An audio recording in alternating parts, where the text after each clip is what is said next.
This is Behind the Headlines, with behind-the-scenes analysis on issues affecting Pennsylvanians, sponsored by the Susquehanna Valley Center for Public Policy. Now, here's your host. Hi, welcome to a new edition of Behind the Headlines. I'm Maura Donley, an associate of the Susquehanna Valley Center for Public Policy. Our usual host, Charlie Greenwald, is on assignment, so I'm very fortunate today to have Jere Strittmatter with us. Thank you. Hi, Maura. Thanks so much for joining us. Oh, thank you very much. I look forward to it. Well, it's budget season, as you know, in Pennsylvania, and a lot of people want a piece of the pie, right? It's very important. It's very important. Yeah, very important. So today we're going to talk about higher education, and for that we are fortunate to have with us a longstanding guest, knowledgeable in this area, Dr. Ken Mash, who is the president of APSCUF. Welcome. Hi, Maura. It's great to be here. Jere, it's good to see you again. So I know that the governor has proposed some additional money for higher education.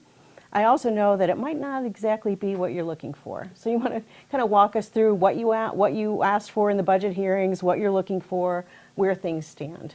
Sure. So the governor, he presented a budget that had a 2% increase for the state system. And it's about 11 million? I think that's about right. Okay. But the issue was that was a number for us that really wouldn't keep pace with inflation. We have multiple unions actually that are negotiating contracts. On top of that, the Board of Governors has for the last several years kept tuition flat. So that really it wouldn't be possible to keep tuition flat given the 2%. And then on top of that, it's not even clear beyond that we would be able to balance the books, and we'd have to take dramatic action. And some of our universities are also already carrying what we call legacy debt, which is debt that goes back years and years from building projects and things like that. So we always want what's best for the students and for them to have a full array of programs and faculty and get the services that they need to do well, and we were concerned about that. The bright spot about that, though, is that the governor was very clear that that was a starting point. And we took that seriously to say, okay, this is my number, but that doesn't mean it's the final number. We're now going to turn it over to the legislature to see what happens. And because the system does such a good job, and because it's all across the Commonwealth, so many legislators, you have many champions who always step up because you deserve it. And so you can sort of count on those champions of making sure that everyone knows what's going on, correct? Yeah, so we're very fortunate to have bipartisan support for the system. Of course, everybody, people are concerned about the budget and balancing the budget and doing the rest, but I think increasingly it's understood too that the numbers, when they just come out, and SHIO does this survey of the states every year, and we're at the bottom of every level when it comes to funding. And that's like whether you're looking at it per student, whether you're looking at it per capita as far as the state goes, we are, the Pennsylvania is far below every other state except maybe one. So we need to do some things to make it better so that we can attract students to come into the Commonwealth so that they stay in the Commonwealth, and that we continue to do the best we can for Pennsylvanians. And the governor seems to be saying the same thing. He wants to make sure that that he's not just giving the money, but that, I don't know whether I would call it a transformation, but he wants to look at the whole system and make sure that it's working effectively and efficiently, and Right. So that's been done though. So yeah. It's been that's two different things. I know. The state system of higher ed is really part of many different systems in Pennsylvania and private schools, and there's an array. And I think the governor's intent is to say, hey, this is kind of legacy. It kind of evolved this way. Are we doing it the best way that we possibly can? So I think that's his approach. But you're absolutely right. And for my members, for me, I've been at this for far too long. At this point, we've been through study after study after study. And at I'm some sure our point, viewers remember us talking about these over the years. So, as you're doing that again and again, at some point it does come down to the money, right? Is the money there to support the institutions that you need to have in order to be successful? And we do have a lot of universities and colleges in Pennsylvania, but I remember Tom Wolfe saying clearly, we treat that like it's a liability, but that really can be an asset for the Commonwealth, and I think that we need to start to appreciate that. Just one more word in support of the governor, in the sense that I think as a new administration, they're coming into thinking, all right, we have a very quick turnaround as far as budget goes. First budget, yeah. Right, first budget. Yeah. So we want to view this more over a 2-year period than just looking at 1 year. So we want to get by for the 1 year and then in the next year. The problem for us is the numbers just don't work like that. Yeah. And the governor, and what's good about this process is that the governor has the experience of being a House member before, going through the budget process, understanding that Pennsylvania is very diverse. The 203 House members are so different. The senators are so different because of the size when they get elected. So he understands that. So I would think what you said is very accurate, that I think it'd be positive. We have a successful program. Like in any business, you look at it every year. You do the SWOT analysis, to do it. And so that's what's happened with our state system, which has been very successful. Our Commonwealth depends, upon your system.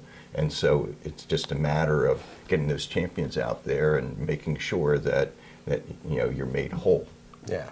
And, at this point, we're most concerned about our universities on the western part of the state. They have suffered really larger declines in enrollment than even the population would suggest that they should.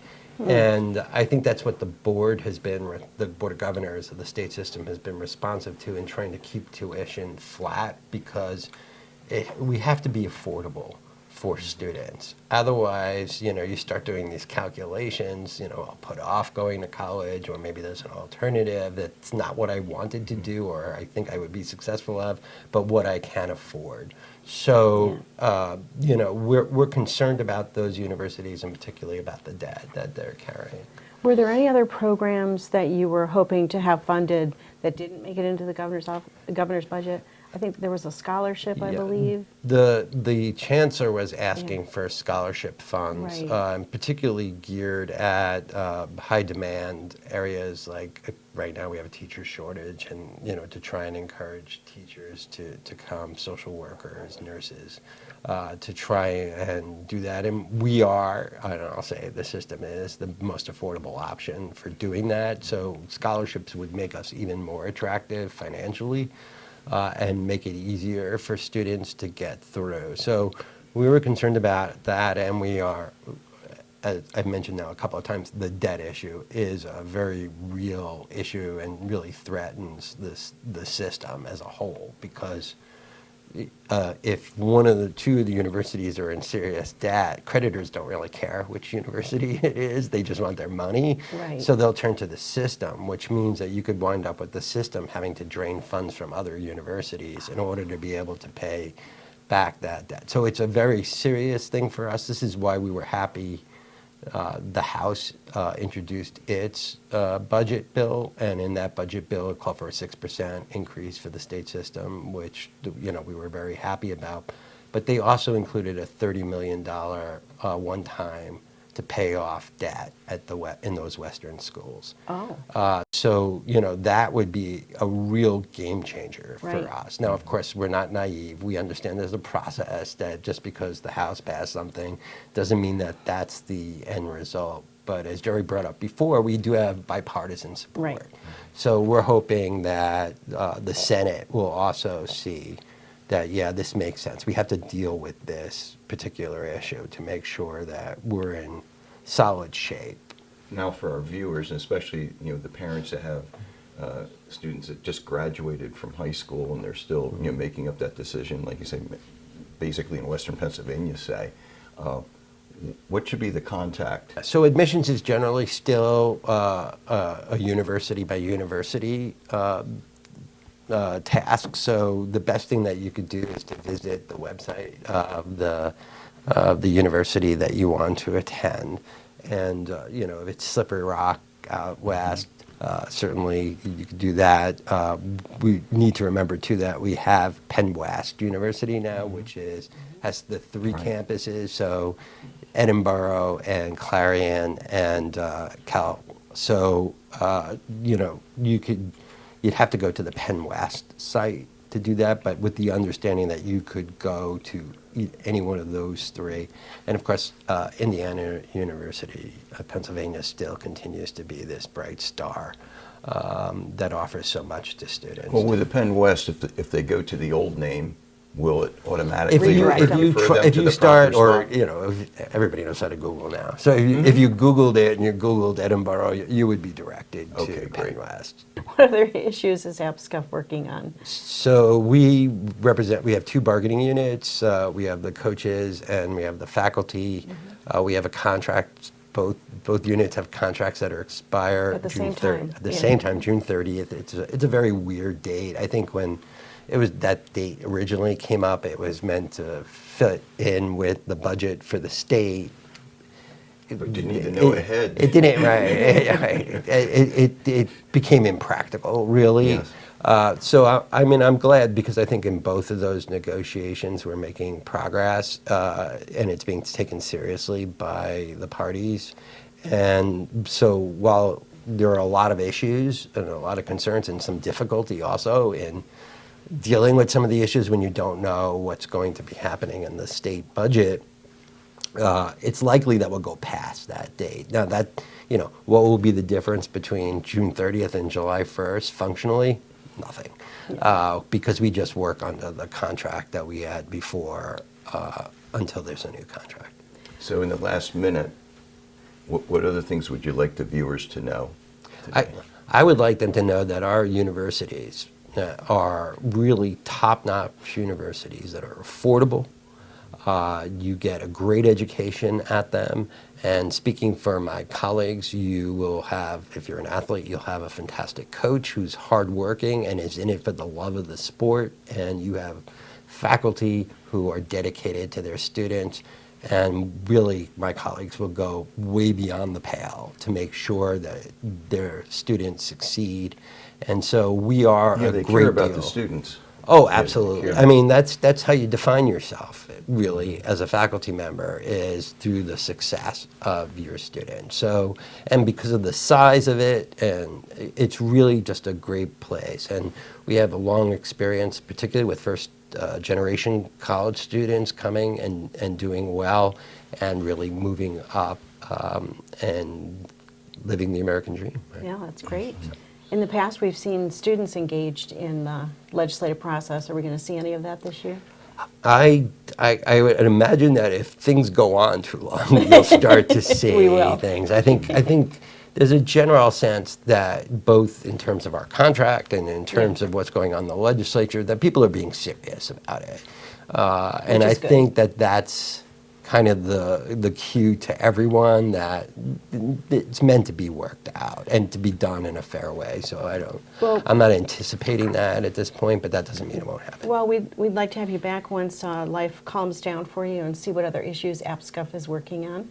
We're very happy to have you here today. Thanks for joining us. It's always my pleasure, Maura. Yes, thank you very much. And we will be right back with another segment of Behind the Headlines. Behind the Headlines is brought to you as a public service by the Pennsylvania State Association of Township Supervisors, the largest, most influential municipal association in the Commonwealth. Since 1921, PSATS has been preserving and strengthening township government and securing greater visibility and involvement for townships in the state and federal political arenas. Covering 95% of Pennsylvania's land mass, townships represent 5.5 million residents, more than any other type of political subdivision in Pennsylvania. Additional underwriting provided by the Worrell Corporation Foundation, based in Carlisle, Pennsylvania, by the Edward H. and Jeannie Arnold Foundation, and by the Pennsylvania Manufacturers Association. Business in Pennsylvania is our business. Behind the Headlines is also supported as a public service by the Pennsylvania Highway Information Association, the go-to source to learn about transportation projects and issues. Visit pahighwayinfo.org. Hi, welcome back to another segment of Behind the Headlines. On this segment, Jerry and I are going to shift gears and we're going to talk about the construction industry, our highways, funding, the budget, whatever else Bob Latham wants to talk about. Driving safely. Driving Driving safely. safely. Start with the diversion of money away from construction projects to the state police. I know there's been some movement, some good things are happening. Tell us where that stands. Sure. So just to go back, over the years, we were taking money from our highway fund, if you will, that's paid for by gas taxes and motorist fees and that sort of thing, ostensibly to build roads and to maintain roads, make them safer, fix our bridges, taking that money and using it to augment the budget of the state police. So we've been working hard for many, many years to try to find alternative ways to fund the state police, not to take away their funding, but find other ways to fund it. So it had reached a crescendo of about $800 million a year. Last year it was whittled down to about $5 million. And now there's really kind of a consensus that this has to end eventually, and end at some point. That's huge. So we're pleased that the Senate passed a bill earlier this year that would immediately drop that $500 million diversion, if you will, down to $250. The Governor Shapiro proposed an immediate $100 million drop with $100 million a year, sort of a step-down program down to zero. The Senate bill gets to zero also. So where we are is legislation that would either move more fast but get it completed later, or move less now and get it completed sooner. How many years are we talking between? 4. Oh, that's Right, that's better than it's been. And 1 year difference between the two. Okay. So the good news is, in talking with Senate Republican leaders and House Democrat leaders, there's basically a consensus, a bipartisan consensus, and of course with the governor's leadership and the leadership of PennDOT Secretary Mike Carroll, to get this done. So what we feel very good about, at the end of the day, this will be part of the budget that is supposed to be done by June 30th. And so the floor now is that $100 million marker, and kind of the ceiling is the $250. It may end up somewhere in between that, but we're on a good path to, and this is And that's money. very important. That's very great important news. because of the federal dollars that we need to cover. Because if you don't do that, then Matching. you're looking at Yeah. other type of increases, on electric vehicles and or miles driven in order to capture what our state deserves to get back. Exactly, because we have to match, even though the most recent federal bill increases federal money available, we have to match 20% of that. But even beyond that, I think we have the money to match what they call formula, but there's all kinds of grant projects that are available, and grant programs that more so in this bill than in the past, and that's where we're lacking. That's where we're non-competitive at this point.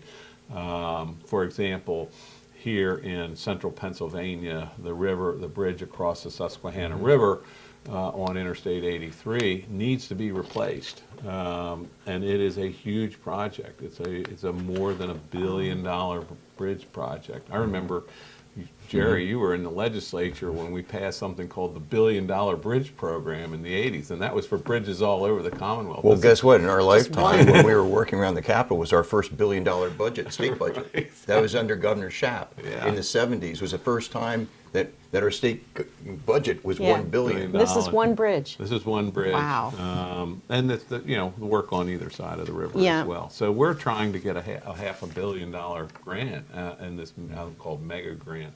So all this will be very helpful in us being able to match that grant money, and very, very, very important. Because you think about it, we have usually about a $2.5 to $3 billion a year total road program in the state. So what could we do with an infusion of that money and be able to relieve ourselves from that thing? And that bridge needs to be replaced. So good news there. It's great news. Yeah.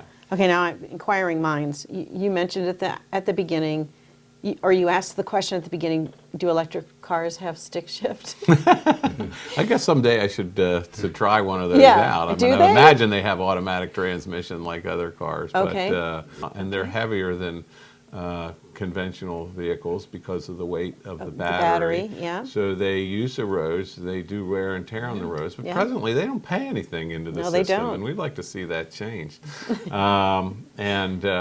Fortunately, I think, again, there seems to be some building consensus around that. We've talked to legislative leaders in that regard, and recently the Senate Transportation Committee did pass legislation that would impose a road user fee. This has been talked about for many, many years. Right. The nice thing about the Senate bill is it will allow owners to either pay a one-time lump sum registration fee that would be commensurate to what you and I pay in gas taxes a year, or if you want to spread it out, you can have this automatic debit situation, so you just pay like $25 a month as opposed to the whole $290 at one Right. time. So we're hopeful that that'll pass this year. You think it'll be part of this budget? That's, or just this? Are you I saying don't this know. year? This year, before the end of the year. Okay. It might be. It could be. It's in. It got into play in early June, and so anything's possible at that point. Wow, you're full of good news. Yeah, Good, I good thought you were going to say construction I'm news. full of it. But, No. And as you say, all the building and the repairing needs to be done for safety, and also the safety for especially the workplace zones. Those work projects. It's really the drivers that end up being hurt more than even the workers. And so the automatic speeding tickets, what's the status of that? To try to get people to stop going 100 miles an hour. So we have a pilot program in place now as we speak that expires in February of next year. It needs to be reauthorized.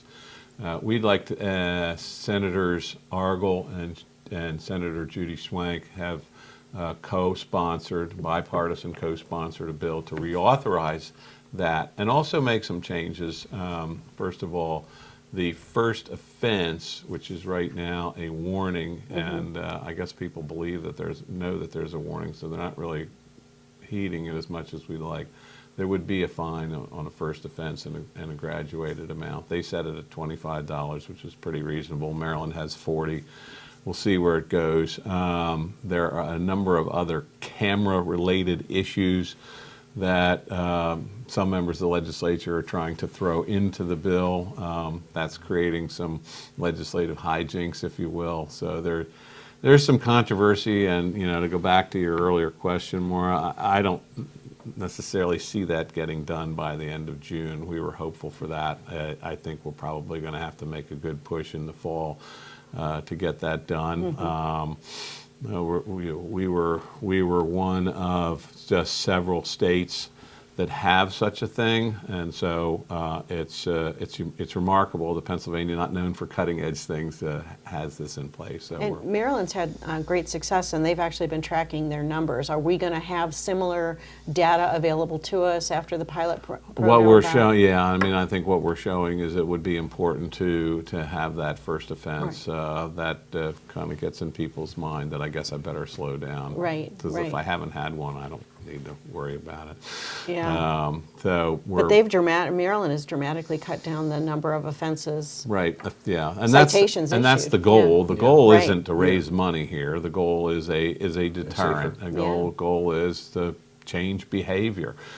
We've seen a lot of problems lately with aggressive driving, excessive speeding, and hopefully this will help alleviate it.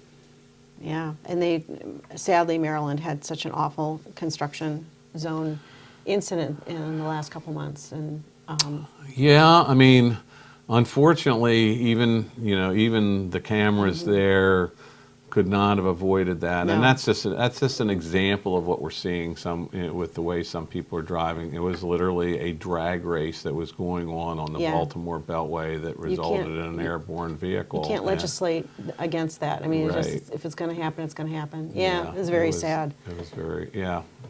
Well, we'd like to avoid that if at all possible. Absolutely. This type of thing, getting people to slow down. The difference between 50 and 75 or 80 could save a lot. Could save a lot. Oh, yeah, including the drivers. Right. You know, More importantly, more motorists are injured or killed in these work zone accidents than workers. I'm not sure everybody realizes that. Right. So it's It's important. very dangerous Very if important. you're driving to not heed those speed limits in work zones. Yeah. So it looks as if our viewers are going to be benefiting from your hard work over these many years, of getting the legislature to concentrate on transportation needs and work together. So that's really great news for our viewers. Our legislators, our elected officials recognize the importance of good infrastructure, and like you said, Jerry, that means safe and convenient travel around the Commonwealth, the ability to get from point A to point B in a timely manner and in a safe manner. So we have more bridges than any state in the country. We have to maintain those. We have a larger state highway network just because of the way our government is structured. So we're always going to be having to invest in rehabilitating and resurfacing our roads as well as our bridges. Is there also cooperation with the turnpike situation and the problems we had before with public transit? With all these bond deals and all this debt, what's the well, that's a good point. Yeah, actually, the turnpikes that legislation requiring them to continue to increase their tolls over a number of years to pay for public transit, ostensibly, that's ended. There's a new transportation fund in the general fund made up of a portion of the sales tax, so that seems to be going well. Well, that's great. We just need to remind our viewers that it is construction season. Every time it warms up a little bit, Right. it gets a little Please stay. Yeah. Please keep heed of those signs. Yeah. So when it says slow down, workers ahead, Yeah. there really are moms and dads and uncles and cousins that are out there working in those work zones. They deserve to go home safely, just Yeah. like everybody else does from their jobs. So it's 15 seconds difference to get through a work zone at the posted speed as opposed to speeding through. So it's not really 15 asking. seconds. That's fascinating. Yeah. Did you know that? Did you know that it was 15 seconds? I I didn't. mean, a typical yeah. work zone. I'm Yeah. not talking about a 5-mile work Oh, zone, no. but a typical work zone. If you slow down, you're not going to make yourself late, Yeah. but you may make yourself safe. Well, we want to thank you so much for being here today. This has Sure. been great, and I hope that when we have you back, we can have updates on all these things, and some we of this can stuff is put to celebrate the bed. passage of Yes. some of this stuff. We Yeah. might have to bring some champagne in There because we some go. of these things have been A out safe there for driving so summer. long. Yeah, Yes, yeah. yes. Yes, but don't drive. No, after the yeah, champagne. yes. Be safe, everybody. Yeah. Thank you, Thank you Bob. so much. Yeah. Thanks be for with you. joining us, and we'll be back next week with another edition of Behind the Headlines.